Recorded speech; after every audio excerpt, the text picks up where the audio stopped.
ലൈംഗിക പീഡന പരാതിയിൽ നടൻ സിദ്ദിഖിന്റെ മുൻകൂർ ജാമ്യാപേക്ഷ ഹൈക്കോടതി തള്ളി. മണിക്കൂറുകൾ പിന്നിട്ടിട്ടും അറസ്റ്റ് ചെയ്യാനാകാതെ ഇരുട്ടിൽ തപ്പി അന്വേഷണ സംഘം സിദ്ദിഖിനായി കൊച്ചി കേന്ദ്രീകരിച്ച വ്യാപക തിരച്ചിൽ തുടരുകയാണ്. അതേസമയം അറസ്റ്റ് തടയുന്നതിനായി നിയമസാധ്യതകൾ തേടി സിദ്ദിഖ് മകൻ ഷഹീൻ അഭിഭാഷകനുമായി കൂടിക്കാഴ്ച നടത്തിയിട്ടുണ്ട്. വിവരങ്ങൾ നൽകാൻ കൊച്ചിയിൽ നിന്ന് മിഥുൻ മുരളി ചേരുന്നുണ്ട്. മിഥുൻ, സിദ്ദിഖിന്റെ ആ ഒരു ജാമ്യാപേക്ഷ, മുൻകൂർ ജാമ്യാപേക്ഷ തള്ളിയത് മുതൽ സിദ്ദിഖിന് വേണ്ടിയുള്ള തിരച്ചിൽ നൽകുകയാണ്. ഇപ്പോഴും സിദ്ദിഖ് എവിടെ എന്ന് അറിയില്ല. നമ്മൾ സിദ്ദിഖിൻ്റെ കൊച്ചിയിലെ 2 വീടിന് മുന്നിലും നമ്മൾ ഉച്ച മുതലുണ്ട്. അവിടെയെങ്ങും സിദ്ദിഖില്ല. സിദ്ദിഖ് എവിടെ എന്നത് ഇപ്പോഴൊരു ചോദ്യ ചിഹ്നം തന്നെയാണ്. സിദ്ദിഖിനെ എന്ത് വന്നാലും അറസ്റ്റ് ചെയ്യുക എന്ന ലക്ഷ്യമായി പോലീസുമുണ്ട്. എന്തൊക്കെയാണ് കൂടുതൽ വിവരങ്ങൾ?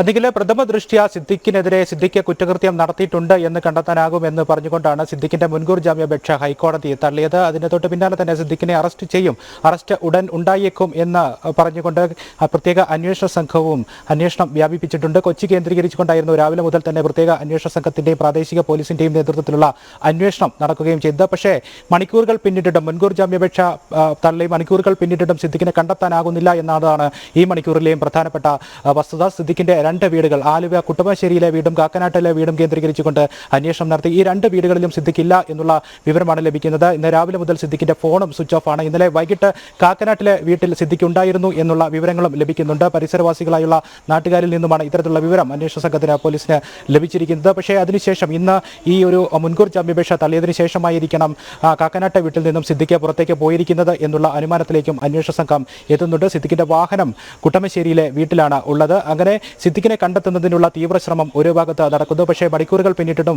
സിദ്ദിഖ് എവിടെയാണ്, ഏത് ഭാഗത്താണ് ഉള്ളത് എന്ന് സംബന്ധിച്ചിട്ടുള്ള ഒരു വ്യക്തമായിട്ടുള്ള കണ്ടെത്തൽ ഉണ്ടാകുന്നില്ല എന്നതാണ് ഏറ്റവും പ്രധാനമായ കാര്യം. ഈ മുൻകൂർ ജാമ്യാപേക്ഷ തള്ളി തൊട്ട് പിന്നാലെ തന്നെ സർക്കാരിനെതിരെയും പോലീസിനെതിരെയും വ്യാപകമായ വിമർശനം ഉയർന്നു വരുന്ന ഒരു സാഹചര്യം ഉണ്ടായിരുന്നു. മുൻകൂർ ജാമ്യാപേക്ഷ തള്ളിയാൽ സിദ്ദിഖിനെ അറസ്റ്റ് ചെയ്യേണ്ടതുണ്ട്.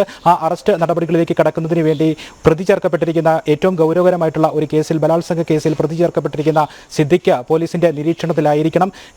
ഈ മുൻകൂർ ജാമ്യാപേക്ഷ തള്ളി തൊട്ട് അടുത്ത മണിക്കൂറുകളിൽ തന്നെ അറസ്റ്റ് രേഖപ്പെടുത്തേണ്ടതുണ്ട്. അത്തരത്തിലുള്ള നടപടികൾ ക്രമീകരിച്ചുകൊണ്ടുള്ള നടപടികളിലേക്ക് പോലീസ് കടക്കേണ്ടതുണ്ട്. പക്ഷേ അത്തരത്തിലുള്ള കാര്യങ്ങളൊന്നും പോലീസിന്റെ ഭാഗത്തുനിന്ന് ഉണ്ടായില്ല. അന്വേഷണ സംഘം സിദ്ദിഖിനെ നിരീക്ഷണ വലയത്തിനുള്ളിൽ ആക്കുന്നതിൽ പരാജയപ്പെട്ടു. ഈ മുൻകൂർ ജാമ്യാപേക്ഷ വന്നതിന് ശേഷമാണ് അന്വേഷണം പല കേന്ദ്രങ്ങളും കേന്ദ്രീകരിച്ചുകൊണ്ടുള്ള അന്വേഷണം വ്യാപിപ്പിക്കുകയും ചെയ്തത് എന്നുള്ള വിമർശനമായിരുന്നു ആദ്യഘട്ടത്തിൽ തന്നെ ഉയർന്നു വന്നത്. ആ വിമർശനം കൂടുതൽ ശക്തമാവുകയാണ്. അന്വേഷണ സംഘം തന്നെയാണ് സിദ്ദിഖിന് സുരക്ഷിതമായ താവളത്തിലേക്ക് മാറുന്നതിനുള്ള സൗകര്യം ഒരുക്കി നൽകിയത് എന്നുള്ള വിമർശനമാണ് വ്യാപകമായി ഉയർന്നു വരുന്നത്. സിദ്ദിഖിനെ കണ്ടെത്തുന്നതിന് വേണ്ടി കൊച്ചി കേന്ദ്രീകരിച്ചുകൊണ്ടുള്ള അന്വേഷണം പ്രധാനമായും നടക്കുന്നു. ഇന്നലെ വൈകിട്ട് വരെ കാക്കനാട്ടെ വീട്ടിലുണ്ടായിരുന്ന സിദ്ദിഖ് കൊച്ചി വിട്ട് മറ്റു ഭാഗങ്ങളിലേക്ക് പോകാനുള്ള സാധ്യതയില്ല എന്നുള്ള വിലയിരുത്തലിലാണ് കൊച്ചി കേന്ദ്രീകരിച്ചുകൊണ്ട്, വിവിധ ഭാഗങ്ങൾ കേന്ദ്രീകരിച്ചുകൊണ്ട് സിദ്ദിഖിന്റെ എത്താൻ സാധ്യതയുള്ള സുഹൃത്തുക്കൾ, സിനിമാ ബന്ധങ്ങൾ ഉപയോഗിച്ചുകൊണ്ട് താമസിക്കാൻ സാധ്യതയുള്ള, സിദ്ദിഖ് സ്ഥിരമായി എത്താറുള്ള ഹോട്ടലുകൾ, മറ്റ് റിസോർട്ടുകൾ, ഫ്ളാറ്റുകൾ കേന്ദ്രീകരിച്ചുകൊണ്ടുള്ള അന്വേഷണമൊക്കെ കഴിഞ്ഞ മണിക്കൂറുകളിൽ വ്യാപകമായി നടന്നത്. ആലുവ, നെടുമ്പാശ്ശേരി, കൊച്ചി നഗരത്തിന്റെ വിവിധ ഭാഗങ്ങൾ തുടങ്ങിയ സ്ഥലങ്ങളിലെ പഞ്ചനക്ഷത്ര ഹോട്ടലടക്കം കേന്ദ്രീകരിച്ചിട്ടുള്ള പരിശോധനകൾ കഴിഞ്ഞ മണിക്കൂറുകളിൽ നടന്നിരുന്നു. നെടുമ്പാശ്ശേരി എയർപോർട്ടിന് സമീപത്തുള്ള ഏതാനും ചില ഫ്ളാറ്റുകളും റിസോർട്ടുകളും കേന്ദ്രീകരിച്ചുകൊണ്ടുള്ള അന്വേഷണം നടന്നിരുന്നു. വിദേശത്തേക്ക് കടക്കാനുള്ള ശ്രമം പരാജയപ്പെട്ടാൽ ഒരുപക്ഷെ സിദ്ദിഖ് ഈ നെടുമ്പാശ്ശേരി ഭാഗത്തുള്ള സുഹൃത്തുക്കളുടെ ഫ്ളാറ്റുകളിൽ തങ്ങിയേക്കാം എന്നുള്ള സൂചനകൾ ലഭിച്ചതിന്റെ പശ്ചാത്തലത്തിലാണ് ഈ ഫ്ളാറ്റുകളും നെടുമ്പാശ്ശേരി ഭാഗത്തുള്ള ചില പഞ്ചനക്ഷത്ര ഹോട്ടലുകളും കേന്ദ്രീകരിച്ചുകൊണ്ടുള്ള പരിശോധനകൾ നടത്തിയത്. പക്ഷേ അവിടെ ഒന്നും സിദ്ദിഖിനെ കണ്ടെത്താനായിട്ടുമില്ല. ഇതിനിടയിൽ സിദ്ദിഖിന്റെ മകൻ ഷഹീൻ കൂടുതൽ നിയമസാധ്യതകൾ തേടി അഭിഭാഷകരുമായി കൂടിക്കാഴ്ച നടത്തിയിട്ടുണ്ട്. സുപ്രീം കോടതിയിൽ അപ്പീൽ നൽകുന്നതിനുള്ള കാര്യങ്ങളുമായിട്ടാണ് സിദ്ദിഖ് മുന്നോട്ട് പോകുന്നത് എന്നുള്ള സൂചനകൾ ആണ് ലഭിക്കുന്നത്. ഒരുപക്ഷെ നാളെ തന്നെ അപ്പീലുമായി സുപ്രീം കോടതിയെ സമീപിച്ചേക്കാം. ഈ ഒരു ഘട്ടത്തിൽ സുപ്രീം കോടതി സിദ്ദിഖിന്റെ കേസ് പരിഗണിക്കുന്ന, അപ്പീൽ പരിഗണിക്കുന്ന ആ ഒരു കാലാവധി വരെയുള്ള സമയത്ത് അറസ്റ്റ് ഒഴിവാക്കുന്നതിന് വേണ്ടി ഏതെങ്കിലും സുരക്ഷിത താവളങ്ങളിലേക്ക് മാറിയതായിരിക്കാം എന്നുള്ള വിലയിരുത്തലാണ്, അനുമാനങ്ങളാണ് ഈ ഒരു ഘട്ടത്തിൽ ഉണ്ടാകുന്നത്. നേരത്തെ തന്നെ മുൻകൂർ ജാമ്യാപേക്ഷ തള്ളിയേക്കാം എന്നുള്ള കേസിന്റെ ഗൗരവ സ്വഭാവം, ഒപ്പം തന്നെ തെളിവുകൾ കൃത്യമായി തന്നെ ക്രോഡീകരിച്ചെടുക്കാനും കഴിഞ്ഞിരിക്കുന്ന സാഹചര്യത്തിൽ കൃത്യമായി ഈ മുൻകൂർ ജാമ്യാപേക്ഷ തള്ളാനുള്ള സാധ്യത കണക്കിലെടുത്തുകൊണ്ട് സിദ്ദിഖ് ഒരുപക്ഷെ സുരക്ഷിതമായ സ്ഥാനത്തിലേക്ക് കൃത്യമായ മാസ്റ്റർ പ്ലാൻ തയ്യാറാക്കിക്കൊണ്ട് മാറിയതായിരിക്കാം, ഒളിവിൽ പോയതായിരിക്കാം എന്നുള്ള വിലയിരുത്തലുകളാണ് ഈ ഘട്ടത്തിൽ ഉണ്ടാകുന്നത്. അത് കൃത്യമായി വിമർശനം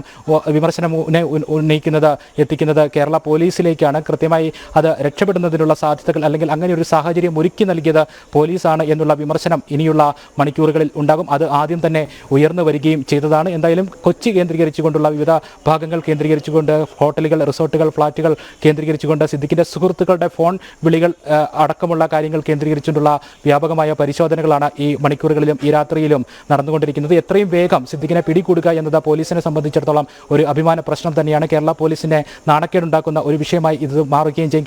ഹൈക്കോടതി ഈ കേസ് പരിഗണിച്ച സമയത്ത് സംസ്ഥാന സർക്കാരിനെയും പോലീസിനെയും അതിരൂക്ഷമായി വിമർശിക്കുന്ന സാഹചര്യമുണ്ടായിരുന്നു. ഈ 5 വർഷം ഹേമ കമ്മിറ്റി റിപ്പോർട്ട് പൂഴ്ത്തിവെച്ചത് എന്തിനെന്ന് ചോദ്യമായിരുന്നു ഹൈക്കോടതിയുടെ ഭാഗത്തുനിന്ന് ഉണ്ടായത്. ഇതേ ചോദ്യങ്ങൾ തന്നെ, ഇതേ വിമർശന സ്വരങ്ങൾ തന്നെ ഇനിയുള്ള മണിക്കൂറുകളിൽ സിദ്ദിഖിനെ അറസ്റ്റ് വൈകുന്ന അത്രയും സമയം തന്നെ ഉയർന്നു വരാനുള്ള സാധ്യത കൊണ്ടും പോലീസ് കൂടുതൽ പ്രതിരോധത്തിലേക്ക് ആകുകയാണ്. പോലീസിന് കൂടുതൽ നാണക്കേടുണ്ടാകുന്ന വിഷയമായി മാറുകയാണ് ഇത്. അതുകൊണ്ട് തന്നെ അറസ്റ്റ് രേഖപ്പെടുത്തുക എന്നുള്ളത് ഒരു കേരള പോലീസിനെ സംബന്ധിച്ചിടത്തോളം ഒരു അഭിമാന പ്രശ്നമായി തന്നെ മാറുകയാണ്. കൊച്ചി നഗരപ്രദേശങ്ങളും റൂറൽ മേഖലകളും കേന്ദ്രീകരിച്ചുകൊണ്ട് വിവിധ സംഘങ്ങളായി തിരിഞ്ഞുകൊണ്ടുള്ള വ്യാപകമായ പരിശോധനകളാണ് ഈ രാത്രിയിലും നടക്കുന്നത്. നിഖിൽ, എന്തായാലും സിദ്ദിഖിൻ്റെ മുൻകൂർ ജാമ്യാപേക്ഷ ഹൈക്കോടതി തള്ളിയതിന് പിന്നാലെ സിദ്ദിഖിനെ അറസ്റ്റ് ചെയ്യാനുള്ള ശ്രമങ്ങൾ പോലീസ് ആരംഭിച്ചു. എന്നാൽ സിദ്ദിഖിനെ എവിടെയുണ്ട് എന്നത് ഇപ്പോഴും ഒരു ചോദ്യത്തിന് ചിഹ്നം തന്നെയാണ്. കാരണം രാവിലെ കോടതി ഈ ഒരു മുൻകൂർ ജാമ്യാപേക്ഷ തള്ളിയതിന് പിന്നാലെ സിദ്ദിഖ് എവിടെ എന്നൊരു വലിയ ചോദ്യം തന്നെയുണ്ട്. അദ്ദേഹം ആലുവയിലെ വീട്ടിലും കാക്കനാട് വീട്ടിലും ഇല്ല എന്ന് അറിയുന്നു. പിന്നെ എവിടെ എന്നുള്ളത് ഒരു ചോദ്യം തന്നെയാണ്. പോലീസ് അതിന് ഉത്തരം കണ്ടെത്താൻ